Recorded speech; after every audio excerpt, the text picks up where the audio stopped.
Hey guys, check out these EASYTEST pool and spa test strips. It's 7-in-1, so you could test your pool. Even shows you what the different colors mean. So when you put the strip in, you could just compare it to this chart and you could see what you need, what you're missing out.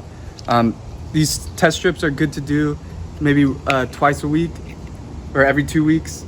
That way you can make sure that your pool is good and not harming people. And then it also comes with instruction books if you want to read that. See what our pool's looking like. Comes with a lot of strips. So you just pull one out, dip it in the water for about a second, and then you compare it to the chart. So let's go ahead and do that. We'll dip it in the water, boom. And it says we should let it sit for 15 seconds horizontally. So we're gonna do that. Okay, now let's compare.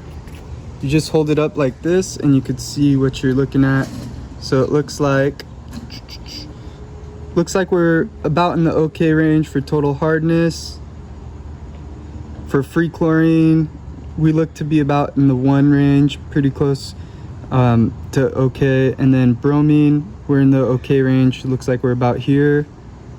Total chlorine, looks like we're maybe about here, close between these two. Cyanuric acid, we look to be okay.